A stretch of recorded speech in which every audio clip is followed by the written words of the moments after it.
We spent 3 months in Argentina and we traveled all over. We went to Patagonia, Mendoza, Buenos Aires, Cordoba, San Carlos de Bariloche. This video is all the different highlights about traveling in Argentina, money, restaurants, the culture, and other tips to help you plan your trip.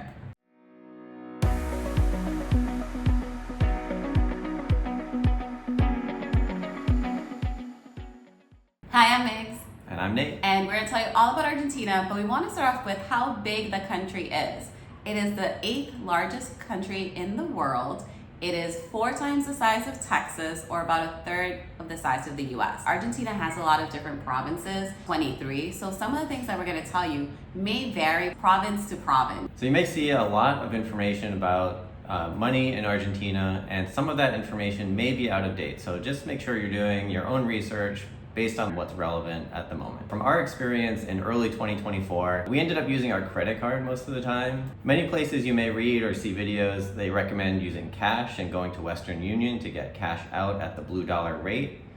We actually found that using our credit cards was pretty close to the blue dollar rate, so it was more convenient and almost as cheap to use the credit cards for us. That may vary, so make sure you do your research ahead of time. If you look at Visa's website, they have an exchange rate calculator, so they'll tell you the exchange rate you'll get on your charges. You can also go to Western Union's app, and they'll tell you the current rate that they'll give you on cash at the time. So depending on those 2 rates, just decide which one is best for you. You still do want to have some cash, because we did find that some places require cash, but it fortunately was so much easier than what we thought it was going to be. Because of the inflation, you need a lot of bills, even if it's not worth a lot. We ended up seeing a lot of people with fanny packs. We had one ourselves, kind of.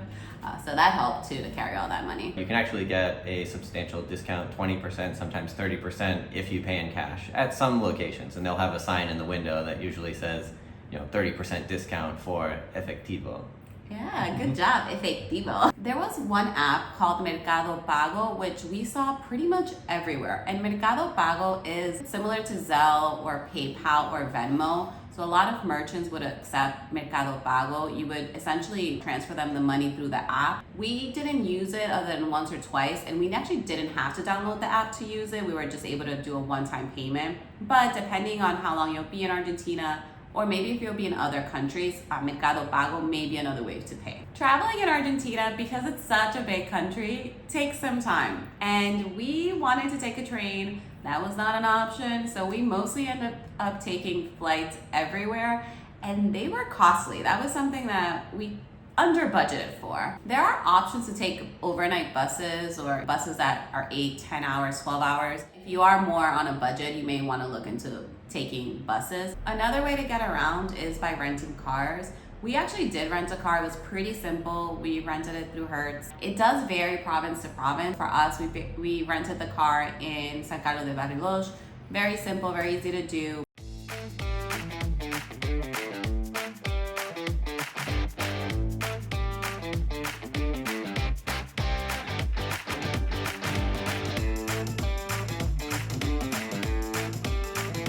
If you're driving long distance, you should also expect to go through checkpoints. There are places, especially crossing between provinces or longer trips, that you're going to be stopped potentially to ask information, who you are, what you're doing, where you're going. And also for gas stations, there are very few gas stations, and often there are cars waiting in line to get gas. If you're planning on taking a car or hiring a car, that fill up when you can. Don't wait and expect there to be a gas station around every corner. We usually got around by Uber, and we were able to do that pretty much everywhere, but there is inconsistent service from Uber from province to province. It's not always legal, so in some places we would have to sit up front to look like we were a friend of the driver and not just someone that we had hired to drive us around, because they weren't official taxis. In other locations that wasn't necessary, and it was much easier. There was one city where we went to El Calafate, where we saw the glaciers, that we actually couldn't get Ubers. And taxis are really easily available, so if you don't want to use Uber, you can use a taxi. One thing though that for me was surprising is that taxis aren't 24/7. So we had a really early flight one day and called the night before, and good thing I did because they were about to close and the taxi company didn't open till like 6 or 7. So you actually have to call the night before to schedule it. One of the top questions that we get when we're traveling is usually, what about the food? I think people are gonna be upset maybe because we didn't love it. It was okay. And one of the main reasons was the service. The service, unfortunately, it was not good at all. It's not what we would have been accustomed to in other places. The food might have been okay, but slow service, hard to get people's attention. If they brought you food at different times, so we would get one meal and then 5 minutes later, 10 minutes later, the other person would get their meal. And it was very hard for us to get more than one drink because usually once your food or drink was brought, it was very hard to get anyone to pay attention to you after that. So we very rarely, I don't know if we ever got more than one drink at a sitting. Unless you basically had to order a bottle of something. Yeah. And that was That's true. We it. started to order a pitcher of sangria if we decided we wanted to have more than one drink that day. It obviously varied, like not every place was like that, but usually for the way better service, you had to go to the more expensive restaurants. We weren't doing that all the time. A lot of the menu items are things that we don't typically eat, which is like a lot of red meat. Lamb we do enjoy, and lamb was on the menu a lot, so we had that a few times, but also steaks are very popular. Lomo is a particular cut of red meat, so like a beef tenderloin or a filet mignon type of cut. Milanesas are common, and that's like a breaded patty, basically, usually chicken. And that's something I wish I had more of. We did have that once and it was very good. Similar to like a chicken parmesan. Pizza and hamburgers are surprisingly everywhere. When we did get pizza, we found that they always came with olives, and I was always so disappointed. I just wanted a plain cheese pizza, and every time, each individual slice would come with its own little olive just to ruin it. But I was happy because I love olives, so like I would just get bonus olives. Yeah. But the bad thing is if you don't like olives, it did taste olivey. Yeah, you can't just take them off after the fact and save it. It's gonna have like olive brine kind of baked into it at that point, so if that's something that bothers you, make sure to take or ask them to not put the olives on in the first place. It will never say that it brings olives on the menu. Like, it will always have it, but it will never say olives come with the pizza. And we found that to be true often. A lot of times the menu descriptions were incomplete. So it would give you like the gist of what you're gonna get, but then there were differences when you actually got served in terms of what was actually presented versus what was on the menu. If you have any allergies or any foods that you really don't like, you really want to ask a lot of questions. For us, it became a game. We're like, I don't know what I'm gonna get, but I'm gonna order this. And 85% of the time, it was not what we thought it was gonna be, but it was okay. One common menu item that I really did like is provoletto, which is like a provolone cheese that's baked with a lot of herbs and spices, and it's kind of used like a dipping sauce, so you could dip bread or crackers or vegetables into it, and it basically comes like a gooey, oozy cheese dip that you bake in an iron skillet. That was delicious. But that was an example of literally like what you order is what you get, because we thought it would come with something to dip it in, but like it was just a round thing of cheese. So we didn't have anything to dip it unless you ordered something to dip the cheese in. Well, you were happy about that, but like I wanted to dip something. Yeah, I don't see the problem. If you are a fan of red meat and steaks, then Argentina will have a lot of good options for you, especially at the nicer restaurants. But be aware that when you order steak, ordering it medium, medium rare, medium well, that's not the same as in the United States. You're going to get something that's usually more overcooked than what you're used to. It's not as typical for someone to order it medium rare or pink.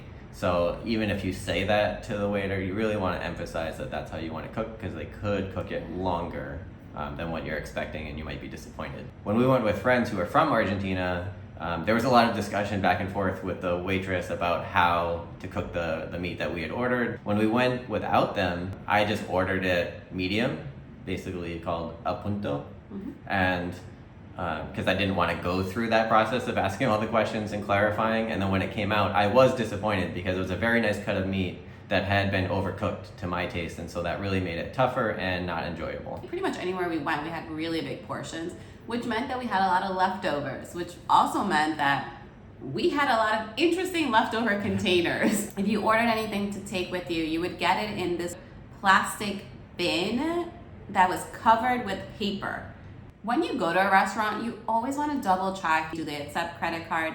Most restaurants that we went to were fine. They took our credit cards, but we did have a couple of times that we went and they ended up being cash only. With the tip, that usually has to be cash only. You usually can't put that on the credit card, so always make sure you have extra cash. So now to a part of the meal where we were a little more satisfied, and that was drinks. So one thing that we were happy about after being in Brazil for a little while was that in Argentina there are a lot more breweries. So there are more beer options and a lot of different varieties of beer. And they also had a lot of herbal liqueurs and drinks. So Fernet and Coca-Cola is very common. Aperol, Campari, these sort of herbal liquors as a basis for like gin drinks. They make a lot of gin, surprisingly, at breweries as well. So often they'll have a beer selection and then also their own gin that they make. I found myself in Argentina going for the gin over the beers in their breweries. I was very impressed. I never considered myself a gin drinker, but after Argentina, I am much more interested in gin. I did find that their beers, usually like the sour beers, it really was just a raspberry beer, so it was flavored like raspberry, but it wasn't sour. I went more for the ales and the IPAs and lagers, and so there were all of those sort of traditional types that were offered in most places. So a New England IPA is an APA, an APA is an APA, an IPA is an IPA. Yeah, that was always funny because the letters are the same, but you don't pronounce it the same way. If you're not looking to have alcoholic drinks at every meal, they do have some amazing lemonades, and we found that pretty much across the country.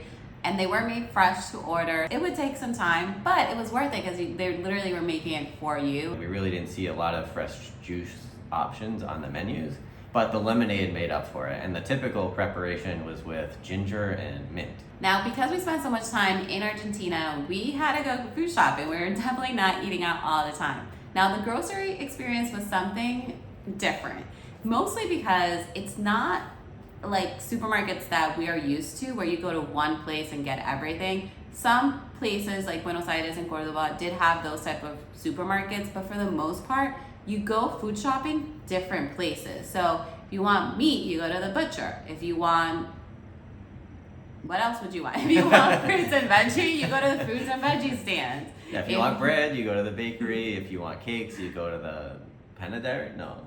Okay. So in Argentina, they have panaderias, which is more like what you think of a traditional bakery, lots of baguettes, croissants, like bread.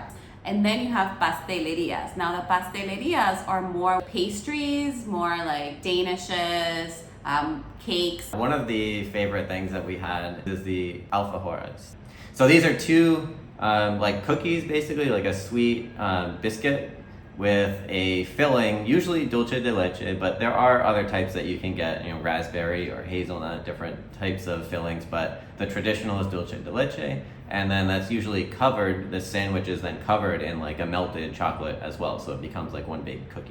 Another traditional thing is media lunas, which are very similar to croissants, but media lunas are usually smaller and they're covered with sort of like a sweet outer glaze, usually like a honey-based sort of drizzle, or maybe like a couple nuts on top, something like that. And then they have like all these other type of pastries, which they mostly call them facturas, which as a Spanish speaker, I thought they were asking me for the bill, but that's what they're actually called. At the factura or the like other just general pastries and desserts that they have, it's very common to see dulce de leche, like a red fruit paste, like a guava paste, right? Something like that, yeah.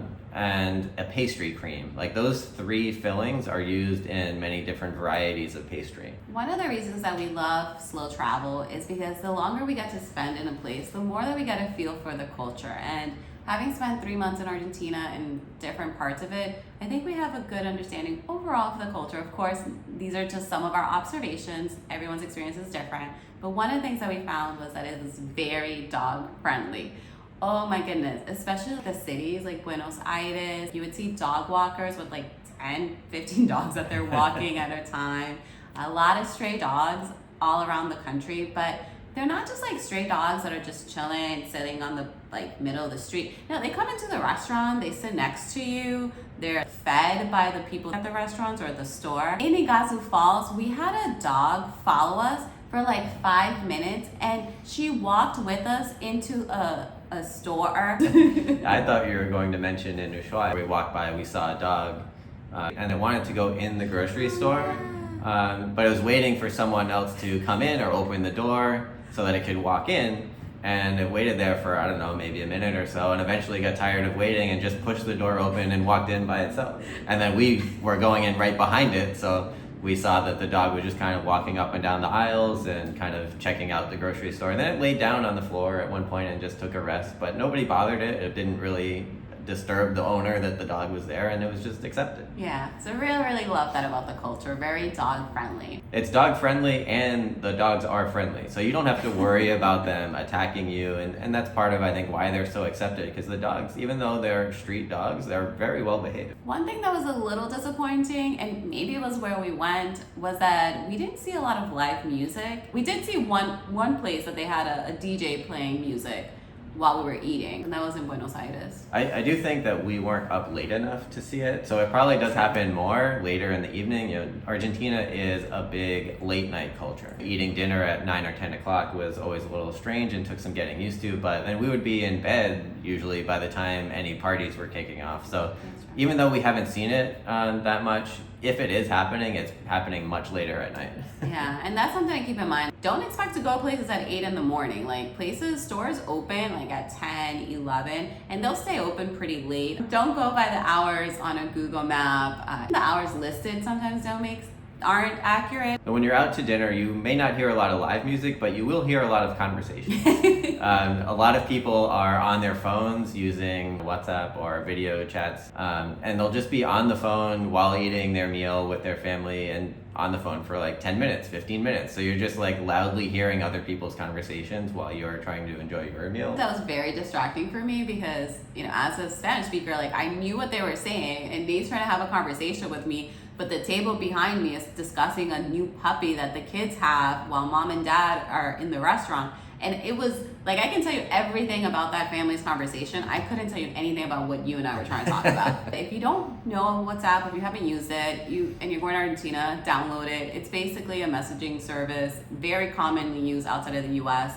But in Argentina, it's primarily also used for businesses. When we rented our car, we use WhatsApp to message with the rental office. When we booked a hotel, we use WhatsApp. So for day-to-day business, you use WhatsApp a lot. If you're planning on doing any shopping in Argentina, there is something that we were surprised to find, that there's really not a lot of selection of a lot of things. So we didn't find a lot of the typical brand name stores that you would usually expect to find in bigger cities, and a lot of smaller boutiques in terms of like clothing or other retail items. And those boutiques just had limited selection, both in terms of what they offered and how many sizes and how many colors that they had. We would sometimes see purses on the floor or like a random shoe. No, do not move those things. They're not randomly placed. Those are soccer fields. Like we saw a lot of kids playing games and adults, and they would just use whatever's around to create a soccer field. One other small observation is that there were lines pretty frequently for certain things. That includes